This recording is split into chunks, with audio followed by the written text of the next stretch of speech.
Hi guys, welcome to my vlog again. So, ayun, sa nakaraang videos ko, sinabi ko na about dun sa pagka-compare, pagkaiba ng Middle East sa Europe. So, hindi naman siguro lahat ng Europe, di ba?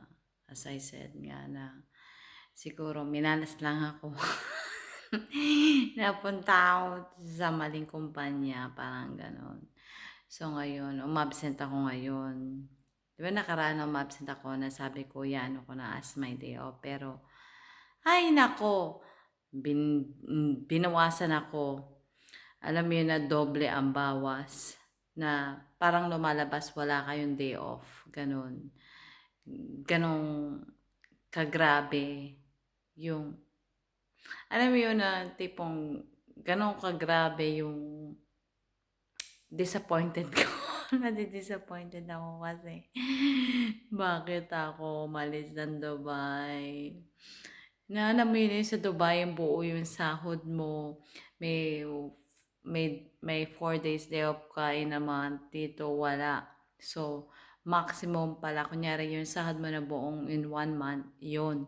Pero kung ikaw ay gusto mo mag-absent or mag-day off, kaltas pa rin pala yun. Parang wala kang day off, ganun. 'Di ba unfair? Nakakaloka. Pero nakasad sa kontrata namin is may 4 days off ka in a 1 month. Pero bawas pala yun sa pinaka-fix mong sahod. Naloko kami, 'di ba? Napaka sorry sa words na walang ya. Nakakainis lang kasi akala ko maganda kasi libre bahay, libre pagkain, 3 meal. Tapos, ganun nga, yung pala is, kaltas pala yung ide-day off mo sa isang buwan. Nakaka-disappointed talaga as in. Hindi ko alam ang gagawin ko. Na parang gusto ko na bumalik ng Dubai. Alam niyo yun, guys. Pero titignan ko yung, i-chat ko ngayon yung binigay sa akin ni Sir Dan. Nasa Croatia siya actually ngayon. Binigyan niya ako ng agency. So, itatry ko ngayon yun. So, after 3 months, baka lumipat ako ng Croatia. In God's will, sana talaga as in mag-workout. Talaga as in.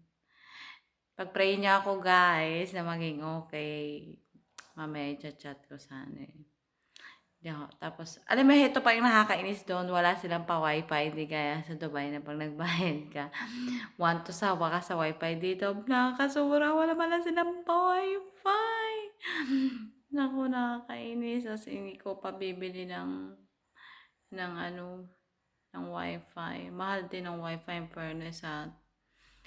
Nasa 1,000 di siguro. 2,000 pala. 2,000 like good for 1 month na yun. So, magkano din yun, diba? Mahal. As in, mahal. Mahal ang living cost dito. Kaya, kung ako sa inyo, kung maayos naman yung trabaho nyo sa Middle East or sa Dubai, kahit sa part ng Middle East, huwag na kayong mag-Europe. Depende na lang siguro sa kumpanya. Pero, siguro, minalas lang ako. Yun, guys. So, itatry ko mamasyal. Tapos, ipapakita ko sa inyo. Kasi ako nasa bulubundukin ako. Pag nakalawa si Inday sa Manila, ipapakita ko sa inyo yung magandang view. View lang. Magwi-winter na eh. Kaso di ba nag-snow dito actually? Merong part lang na nag-snow doon sa pinakamataas na lugar nila. Doon na nag-snow. So, guys, balitaan ko kayo, okay? Bye!